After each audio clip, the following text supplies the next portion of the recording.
Hey dudes, welcome to Splat from the Past, the only 80s themed horror and sci-fi show where things can get totally radical. Now today is a very special episode of Splat from the Past because it's been a long time coming. I will be interviewing the fourth Jason Voorhees himself, legendary stuntman Ted White. I can't wait. It is going to be so extraordinary and awesome. The man is a legend. He was a stuntman going back to the 50s. He doubled for guys like John Wayne, Clark Gable, Rock Hudson, Victor Mature, Charlton Heston, and so many others. And I'm going to have him on the show today to talk about all that and talk about movies that he acted in. He played a motorcycle cop along with another stuntman, Bob Terhune, in Oh God, Book 2, as well as History of the World, Part 1, the Mel Brooks movie, and John Carpenter movies like Escape from New York and Starman. And I can't wait. The man is a living legend in the world of stunts, and I can't wait to have him on. So yeah, here is my interview with Ted White.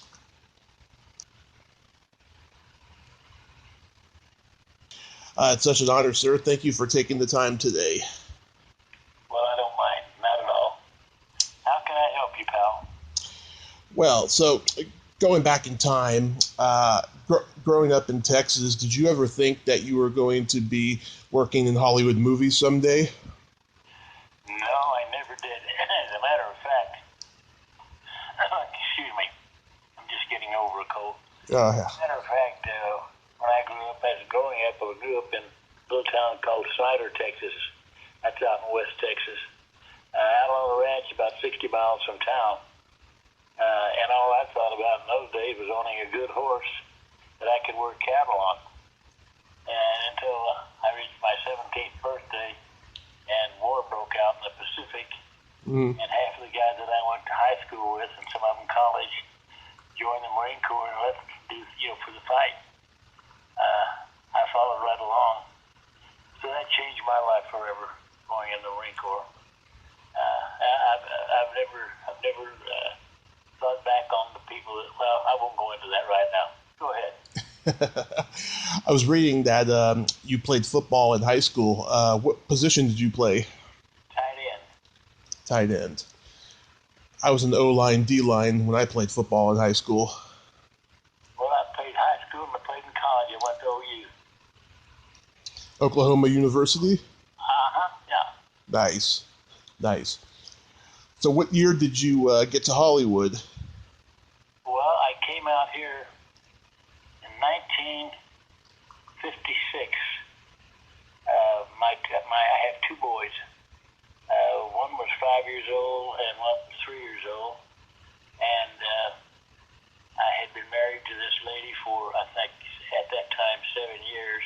Mm-hmm. And a good friend of mine had come out to Hollywood 5 years prior to that time and had called me and said, Ted, you got to come out.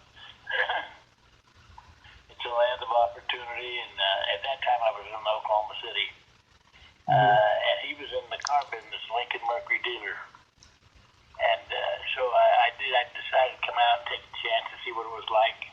I didn't actually move anything out. I just bought a bigger car and drove the family out and met him. And he was selling Lincolns and Mercuries on Lankershim Boulevard. That company's still there. That dealership is still there. Mm-hmm. And wanted me to go to work for him. But I had never sold cars or anything. So I said, well, let me get settled out here and see what happens. So that's the beginning of it right there. Wow. And you've doubled and worked with so many legendary stars in your career. I'm going to mention the names of some of them, and you tell me anything you remember about them in the movies that you worked on with them. John Wayne. Oh, boy. Well, the very first picture I did with them was Rio Bravo. I think that was 1957 or 56, somewhere along in there. Mm-hmm. I don't remember the date exactly, but that was called Rio Bravo. And for me, that was a thrill of a lifetime because I grew up watching his movies. Mm-hmm. And my dad dad did too, and my brother, the whole family watched these movies. But yeah, to be able to go to work and see John Wayne walking down that Western Street, and I had his clothes on, that was a thrill of a lifetime. I can't tell you how thrilled I was with it. Yeah. Wow. And Howard Hawks directed Rio Bravo too. Howard Hawks turned out to be one of my very best, closest friends. After I finished that picture with him, well, not after, while we were shooting it, we became very close. One day after lunch, he said, "Ted, how do you get along with animals?" And I said, "Fine." He said, "I'm talking about wild animals." And I said, "Well, I don't know. I've never been around wild animals other than a wild horse." He said, "Would you like to go to Africa?" And I said, "Yes, I would." He said, "Well, I'm going to go over there. I'm going to make a movie over there and take Duke with us called Hatari." And he said, "I'll put you on it." Now, in this motion picture business, you hear things like that quite often. Mm-hmm. A guy says, yeah, I'll call you, but you never hear from him. Yeah. Well, 3 years later, I'm working over Warner Brothers, and here comes a big limo down, and the driver says to the first assistant, "Do you have a man working here, Ted White?" He said, "Yeah, that's him over there." And they said, "Can you bring him over?" So they called me over and said, I asked what's going on. He said, "Well, they want you more at Paramount Studios." I was working at Warner Brothers then. Mm-hmm. "They want you at Paramount Studios to talk contract." I said, "Well, what about?" He said, "I have no idea." I said, "Well, I can't leave. I'm working." So he said, "No, they've already called Jack Warner, and he said you can go." I said, "You mean to tell me they know who Jack Warner is?" He said, "Obviously they do, because Jack Warner's already given us permission to drive down here and talk to you, and if you want to go, just jump in the car and we'll take you over there." I said, "Well, who's going to finish the show for me?" He said, "I don't know, and I don't think anybody else does, but if Mr. Warner okayed it, you can leave." So, believe it or not, that's exactly what happened. I got in the car. Now, listen, you got to remember, I'm working on a Western. I got on Levi's boots, spurs, a big hat, packing a gun.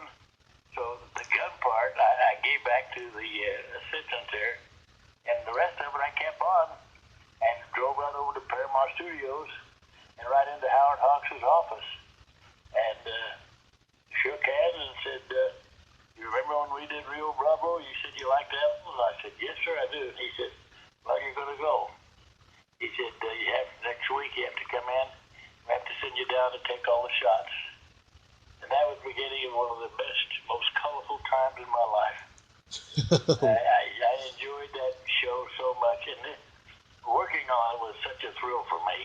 Mm-hmm. I've always loved Africa and the thought of being there and all the animals. It was a once-in-a-lifetime thrill. I can't explain it any better than that. Oh, that's wonderful. That's wonderful. Clark Gable. Oh, Gabe? Mm-hmm. He was like Wayne. Only with Gable, I hunted and fished. With Wayne, I was never on a social. Well, we never went out socially, but I was good friends with him. I worked with him quite a bit, but with Gable, and it was because of him. He came to our house and talked to my wife about me going duck hunting with him. And that was how it all started. And from that day on, whenever he went hunting or fishing, and if I was working with him, if I wasn't working with him, he'd call my house and find out where I was working. And that's how we grew. We had a great friendship, a wonderful friendship. Oh, that's so tragic. His grandson just passed away so young. You mean Gable? Yeah. Well, he told me when we were doing Misfits, he said, "Ted," he said, "I'm not going to ask you but one time," and said, "Please help me with this." And I said, "Okay, what is it?" He said, "Don't let them drag me." And I said, "Well, okay." I said, "What about the close-ups?" He said, "Well, we can get close-ups. All they have to do is shoot me about 5 feet from the camera, and all the long shots you can do." And he said, "They can get a close-up right there." But he said, "I can't be dragged." He said, and I didn't know it. He never told me he had a bad heart. Mm-hmm. I shouldn't say it that way. He had a heart problem. Right. And he never told me that, though. And so I went to the director and the first assistant and had a chat with him, and I said, Gable just asked me to tell you that he does not want to be dragged, and that I'll do it all, and he'll just do a tight head close-up of him. They said, the director looked at me and didn't say anything, but the first assistant said, Ted, we'll do it that way. Well, after lunch, they came to me with some kind of a bullshit thing, a story that I had to go into town and pick up something. They couldn't release anybody from the set to do it. I'd have to do it for them. Mm-hmm. So they got a car lined up for me, well, into town. As soon as they got me off the set, they started dragging him. And they dragged him, 8 or 9 times. And when I got back, he was sitting in his chair wringing wet. And he called me and said, where'd you go? And I said, they sent me into town after some bullshit stuff. And he said, they only sent you in there to get you away from me. They've been dragging me ever since you left. Well, not that funny. 4 days later, he had a massive heart attack. Oh. And they sent him home at the hospital there. He was in Cedars-Sinai Hospital. He'd been there for 4 days, and his doctor came in to see him. He sat up on the side of the bed to say hello, and had a second heart attack and dropped dead. Oh, God. So, sometimes the studios go way over their heads with what they want to get done. And, of course, dollars and cents is what they're looking at. And it's a horrible thing to say, but had they not have done that, who knows how many years he still had to live. Yeah. Oh, my God. That's all part of the motion picture business, Yeah. Spending 60 years in it, and that's what I've done. I've spent 60 years in it. I've learned all the downfalls. I've learned everything about it, from producer to lowest extra, whatever, everybody's job, and only because I was interested in it, and only because I did produce it for a short time. But I could not believe that people didn't care enough about another person's life to go ahead and do something with him, like drag him when they knew it was not. Well, I don't think they knew he had a bad heart. Mm-hmm. I'm sure they didn't. They wouldn't have done it if they did that, if they'd known that. But anyway, so much for that. Yeah, he probably kept it a secret. Rock Hudson. Oh, Rock? Mm-hmm. What a nice man he is, or was. He's bigger than me. Hudson was 6'6". I'm 6'4". But he was a great guy to work with. I didn't double him that much. Only doubled him 2 or 3 times. And another guy, George Foreman, that's the same name as the fighter, but was a stuntman as well, who was only 6'4", and he doubled him and got away with it. Doubled him for years. But I worked on many shows with him. Great guy. Everybody got along well with him. In fact, I can truthfully say I don't think there's anybody in the business that I ever said that I would not work with again, other than the fact there was a couple of directors that wanted things done that was absolutely impossible to do on the set without someone getting hurt.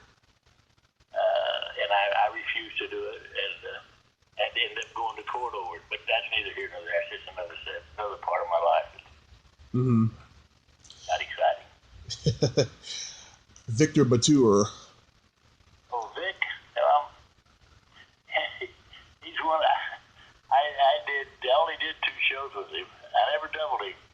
Mm-hmm. He's a ladies' man. Yeah. One of the ladies hung on to this guy.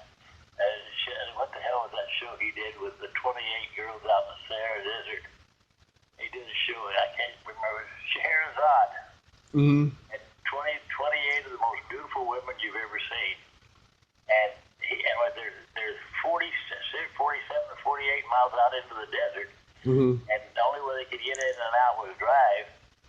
And so he had them build him a tent out there, because the girls all stayed there. And he was the only guy out there that he had a wonderful time. He had his pick of those ladies, and he went through them periodically. Everybody's a swell guy, a really neat guy.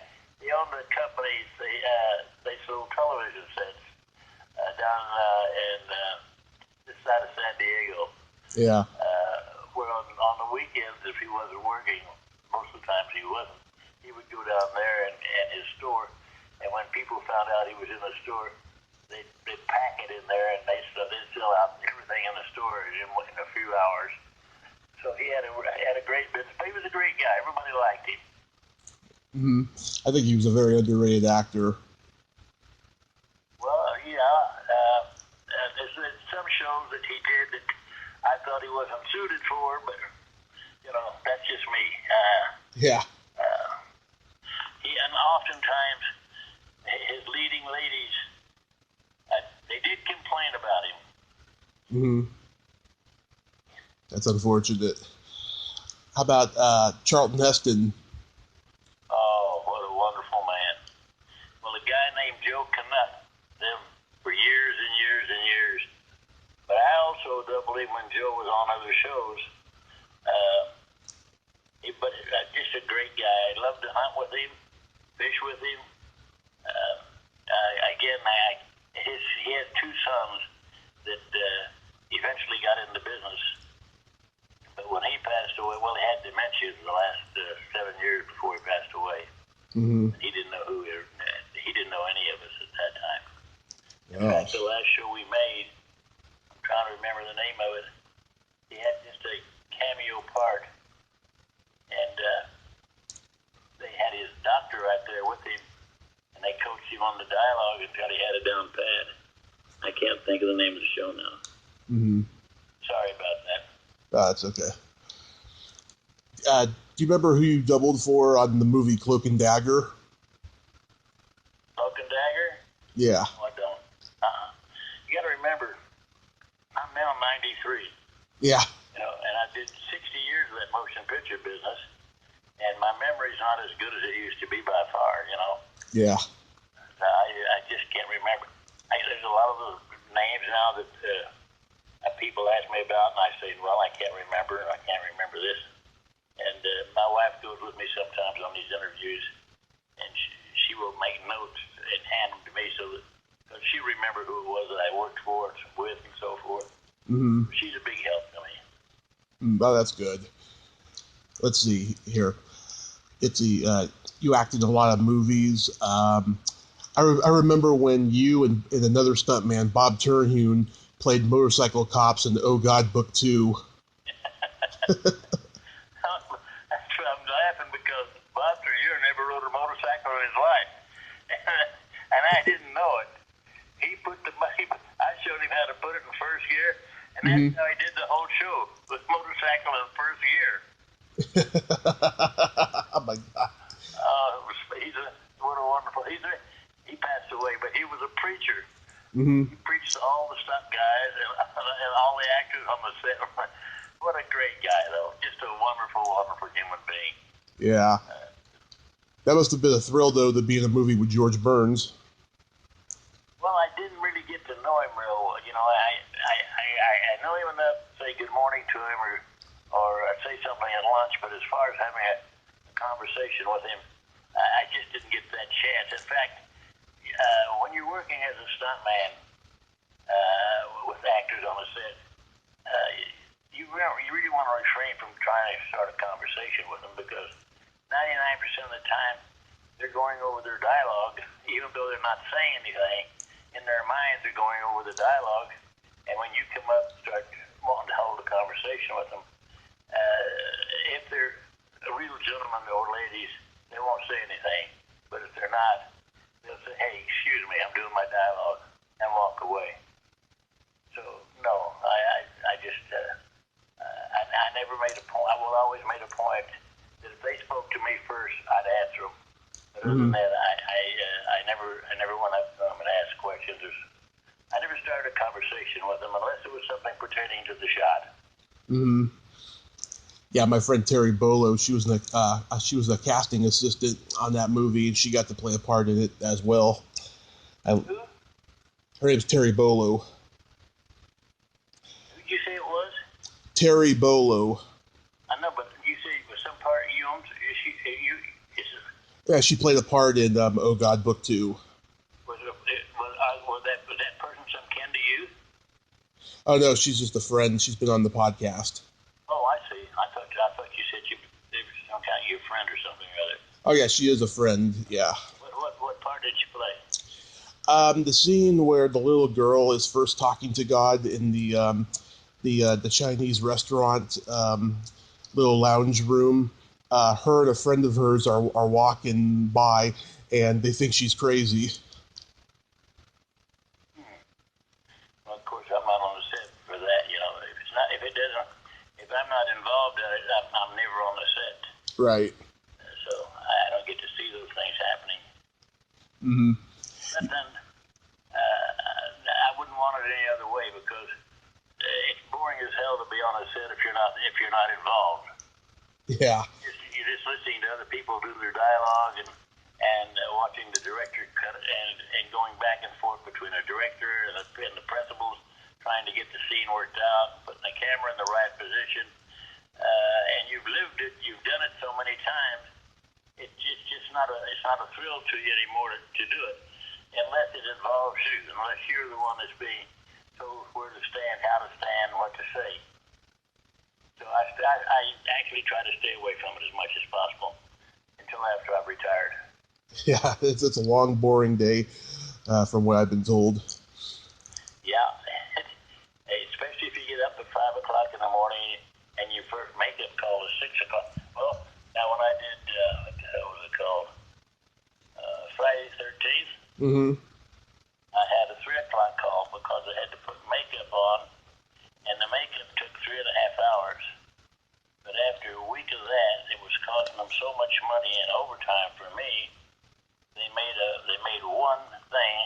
They got it's hard to explain. Mm-hmm. They made a rubber mask of my face. Number one, they made a mask of my face. How do I explain it? The same kind of a plaster cast they put on a broken arm or leg. Oh yeah. Well, they used that on my face. Then from that, they made a rubber mask, and from that, they took another rubber mask and made it into the mask that looked like supposedly Jason. Mm-hmm. So I had that to wear, and it went down around my neck, and then they glued it down on all sides. And then the only time they took it off was at lunchtime, and sometimes not even at lunchtime. I'd have to pass lunch because we'd only have 30 minutes lunch. But in the end of the day, if they didn't take it off, it would be half full of water from perspiration from the heat. Mm-hmm. So it wasn't a real good system for doing things. Yeah. Do you have any memories of working with Mel Brooks on History of the World Part 1? Well, you know what? Again, the only time I had a chance to be around him was when he was directing me and another guy. And the other guy is now passed away, Dick Durock. Mm-hmm. He's been passed away now for about 10 years. Right. All he did was set us up and show us what he wanted, but the first assistant actually did more for us than he did, in as much as what we had to do. We didn't do a lot. Well, I don't think we ever said but one line or something like that. And we just stood back there holding spears. If I recall it right, I can't remember if I did. I don't think I did anything else other than that, but maybe I did. Mm-hmm. That's the only conversation I had with him. Mm-hmm. Dick Durock, he played Swamp Thing. Yeah, he played the Swamp Thing. Here's a guy who was 6'7", and sharp. He could have been a professor. I'm telling you, his IQ was it was off the charts. He graduated college. What the hell do they call the guy that graduates? Cum laude? Yeah, that's what he had when he graduated. That's what he was. He was a sharp guy. Wow. And when he passed away, he got he was in the water so much doing that one movie, and some kind of an insect got into his body, either through his penis or his rectum, and it was a bug, and it infected his entire body. Oh. 6 months later, he was dead. Oh. Wow. Yeah. Wow, I couldn't. But you don't know these things. You get into the water. Mm-hmm. And, well, everybody, we had first assistant, second assistant in the water. Everybody was in the water. Camera crew was in the water. But he got it. You can't make sense out of that. I mean, that's just the way it happened.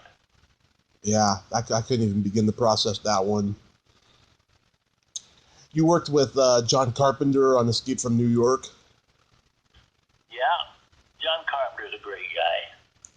He's a fun guy to be around. In fact, the last show we did, we flew back together from New York. We weren't, as a matter of fact, he wasn't even on a show. He was back there setting up the money for another film he was going to do, and I was just finishing a convention that I was on. Mm-hmm. Just so happens we were on the same plane, and then sitting right side by side on the plane coming home. So I had about a 5.5 hour conversation with him about what was going on, and in fact, it was a nice time. But our time passed very fast. And he confessed to me, he said, I've always wanted to do a Western. And he said, Mm-hmm. You have a good script, you find somebody that's got a good script, but can you make a note to send it to me? Or he said, just call me, and I'll have somebody pick it up or something. But, you hear that time and time again from different people. Yeah. Sure, I saw scripts after that, but that makes me the bad guy if I think the script's a good script and I send it to him and he doesn't do it. So you just look at that as something else that happened that you're not going to do anything about it. Yeah. It's tough to put it that way, but that's, I'm not a director. I mean, I can read a script and I can say yes, I think it's good, or I can say no, I think it's bad. But I may be 100% wrong both ways. Mm-hmm. So it's just easy to say, yeah, and then never get done. And I get it. I've got probably 100 and some odd scripts, probably 120, 130 scripts of shows. Some of them, in fact, over half of them I never made. Mm-hmm. I read the script. They sent me a script. We never got together on money, or we never got together on time, or some different things that happened that, I didn't need around to do it. The money wasn't right. The time wasn't right. Mm-hmm. So, yeah. Scripts, I've kept them, and now I've had several guys try to buy them from me. I don't know what the hell they're going to do with them. Just like me, I don't know what I'm going to do with them either. When I pass away, I guess one of my sons will take them. But I guess maybe there was something. I don't know. Yeah, that's show business. Yeah, that's it. You're right. Now, to get into Friday the 13th, the final chapter, how did you get so lucky into being cast as Jason? How did I what? How did you get so lucky? To do that show? Yeah. I turned it down to begin with. Mm-hmm. I said no, I didn't want to do it. Number one, both of my sons were married, and both of them had just got. One of them had 2 kids. One boy was 4 years old. The other one was 7. I didn't want those kids seeing their grandfather playing that kind of a part. So I said, no, I don't want to do this. And I walked away from him and came home. And the prop guy was a good friend of mine. He worked with me on several shows prior to this one. Mm-hmm. And he called me and said, I hear you were today and read for a part. And I said, no, I didn't read for a part. They wanted me to do Jason. He said, Ted, that's a hell of a deal over making Jason. That's a good, you're going to make good money. I said, not a matter of making good money. But Jason doesn't do anything but kill people. And I've got sons that got baby boys and kids. I don't want them seeing their grandpa doing that kind of stuff. So I turned it down.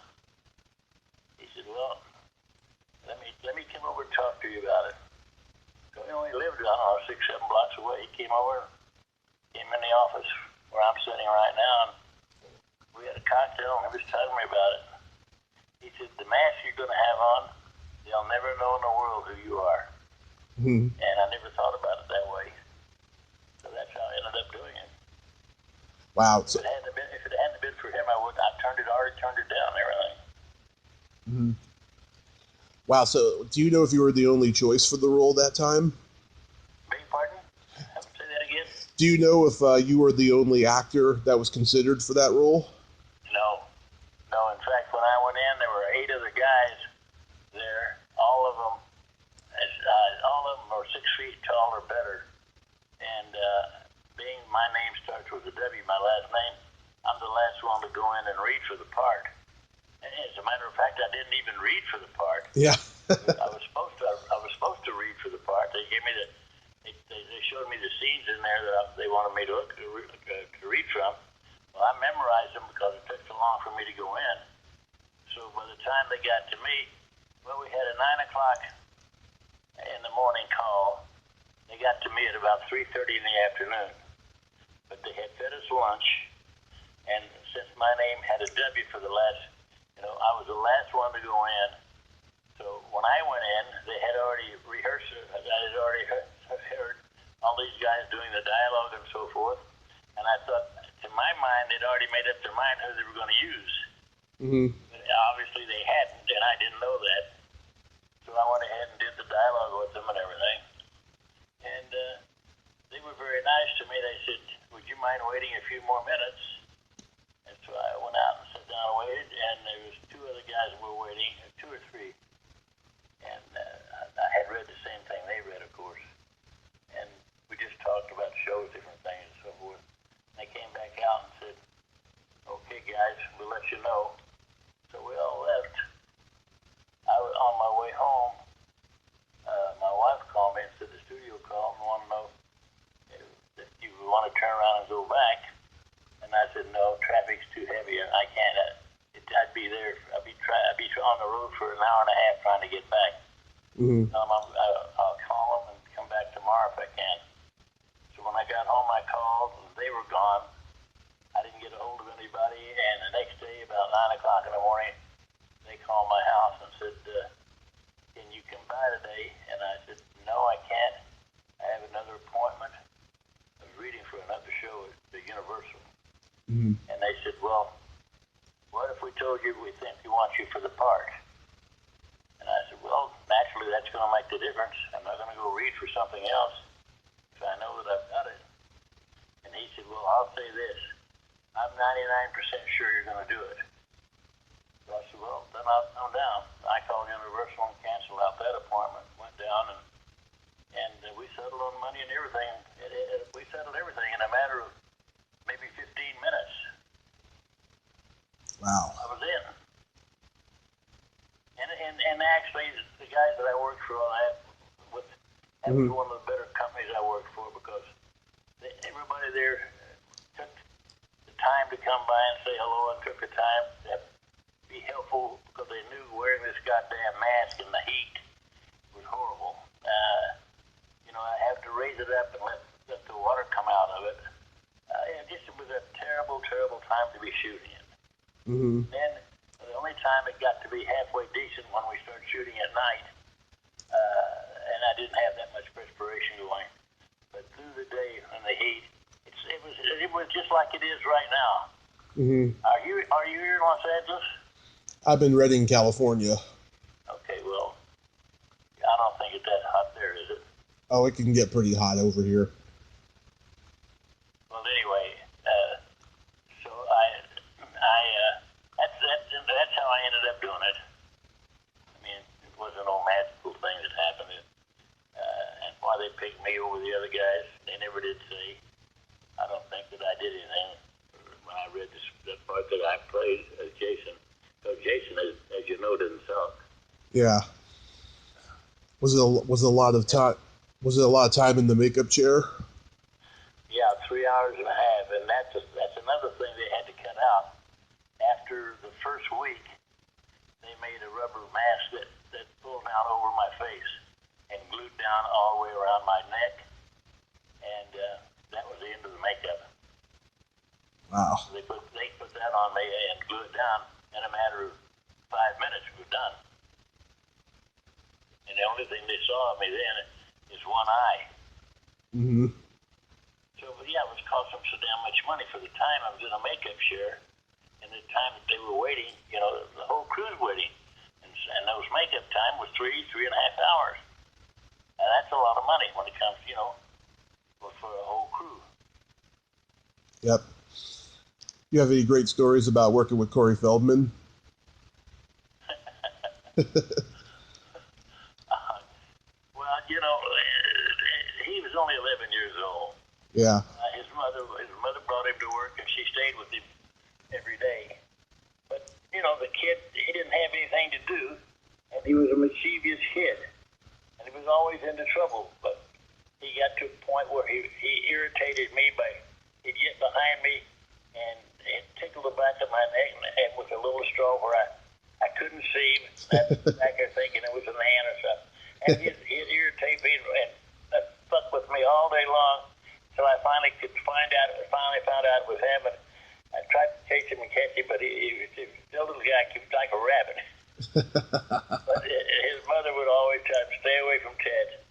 Because if I could get close to him, I'd pinch him, and he'd cry and go to his mother screaming. But he's a good kid, He just, at that time, I think he was only 11 or 12 years old. Yeah. Wow. Do you have any good stories about working with Judy Aronson? You know what? After that show, I went with her. I used to go and do these conventions, Mm-hmm. and she went. They sent her with me because we worked together, and I bet she went to 20 or 25 conventions with me, and I quit going to them as of this year. That much going that often and flying that much was just wearing me out completely. But she's a great gal. She owns a company that makes. She invented a machine for exercise. Right. Made out of steel. She had engineers working for her putting it together, and she opened up a company. I can't remember the name of it. Mm-hmm. And she put these steel workout machines in these companies all over the United States, I guess. She's a very, very sharp lady, business-wise. Yeah. And it's a fun girl to be with, to work with. Yeah. I haven't seen her now. Well, I haven't gone on a convention now. The last one I did. I went to Canada just a month and a half ago. But it wasn't a big convention. It was just a small convention. Went to Canada for 3 days. Mm-hmm. And I actually turned it down, but the producer of it said, I'd really appreciate it. I had worked for him before.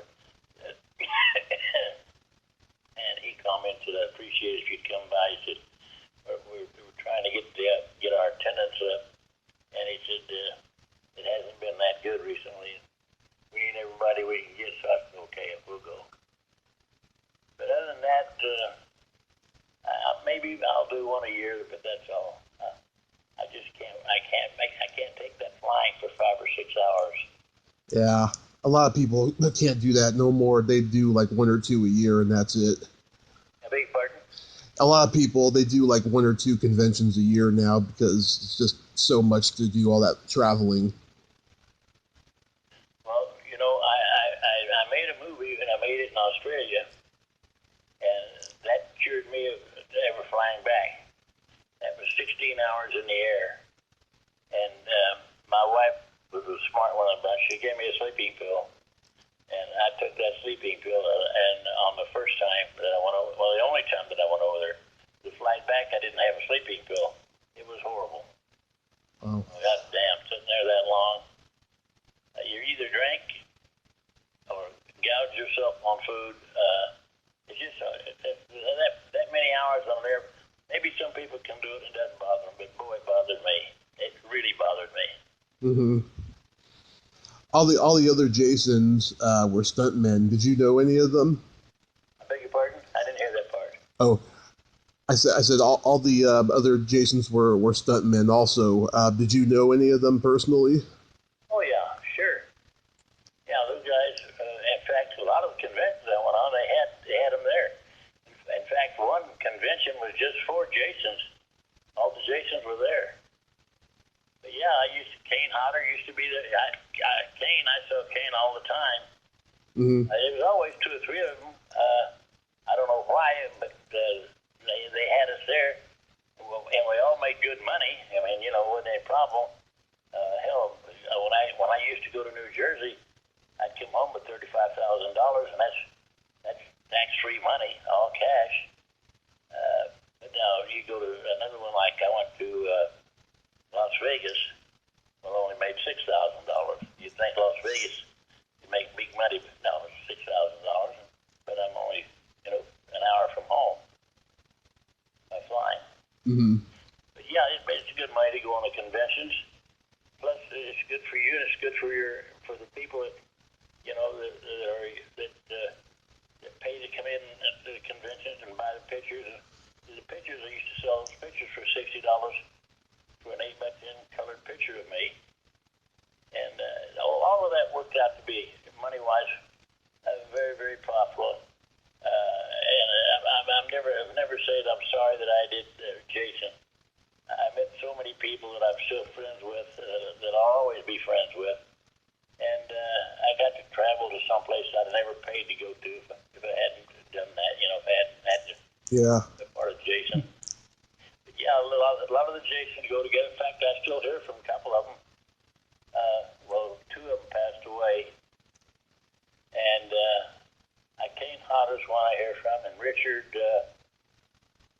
Brooker, who passed away. Yeah. I heard from him just before he passed away.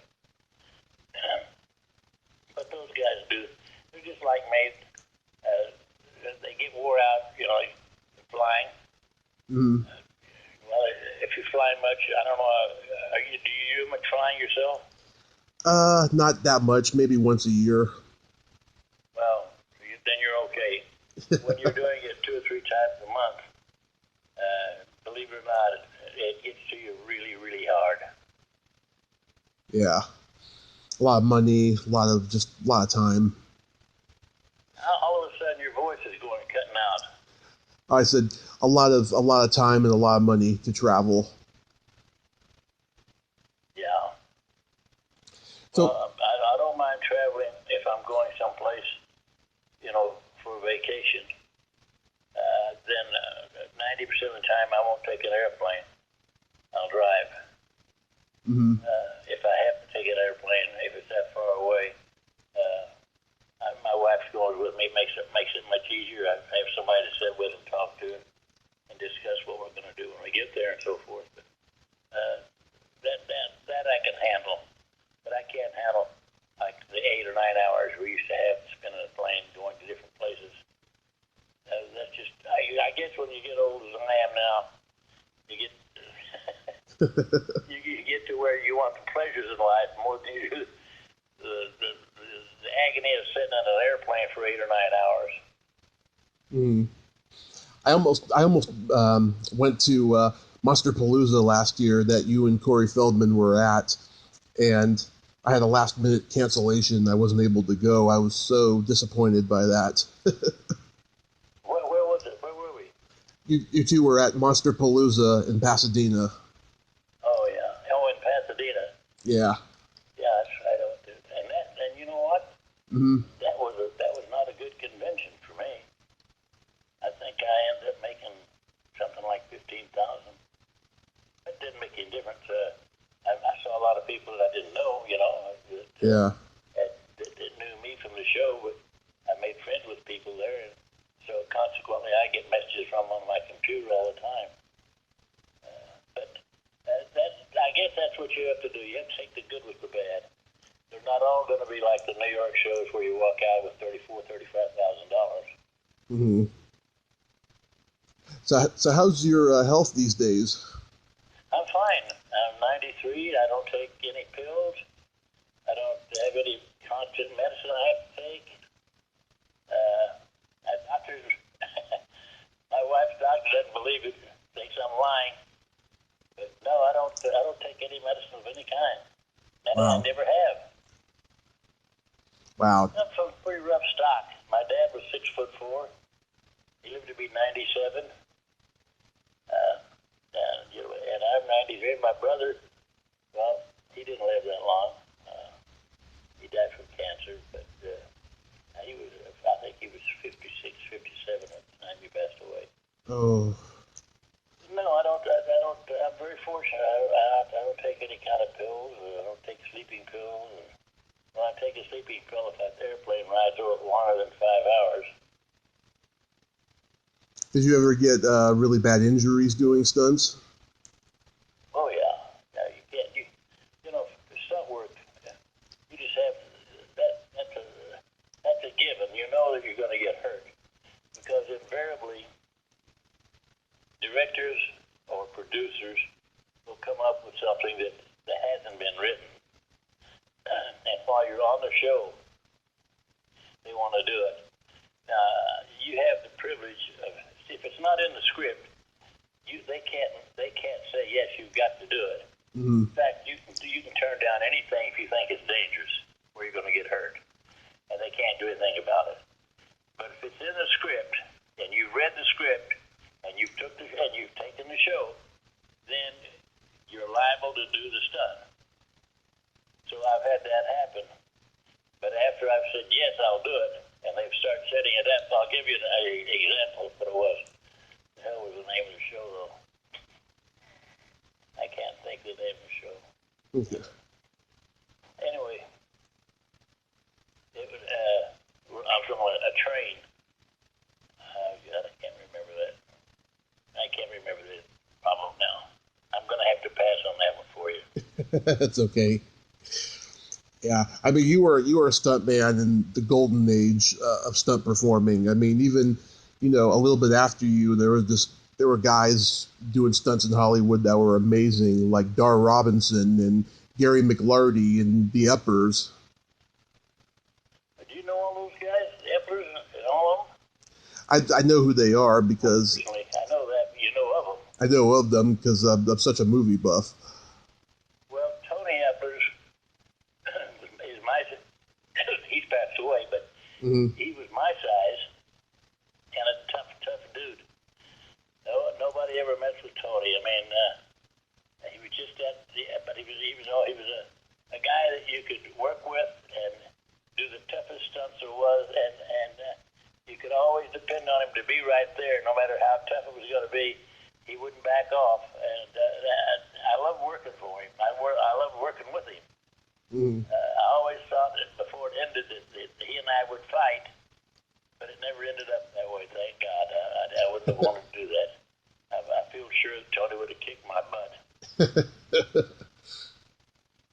Yeah, it's amazing how he's got an entire family of stunt people. No, there's only one of that family still alive, Jeannie. Yeah. Jeannie Eppers, she's not in good health now. Yeah, I heard about that. Well, Ted, this has been. I'm wrong. There's two of them, Margot. Mm-hmm. But Margot was never worked in the business. Margot's a big girl. She's about 6 foot tall. Mm-hmm. She's a horse person. She handled horses. She trained horses. She bought and sold horses. Still does.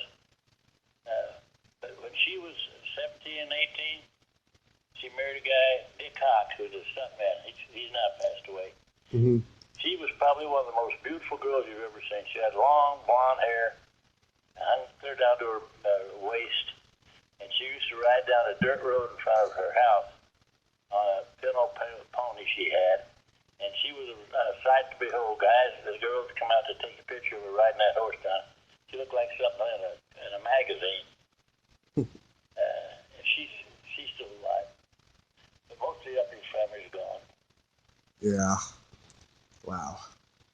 Well, Ted, this has been such a great honor. I thank you for coming on and sharing all these. No, son, let me explain something to you. I'm sorry that I'm not giving you more stuff to work with here. But at the age I'm at, I forget so much stuff. And my wife just now sitting down across from me. When she's around, she cues me as to what I'm forgetting and what I can't remember.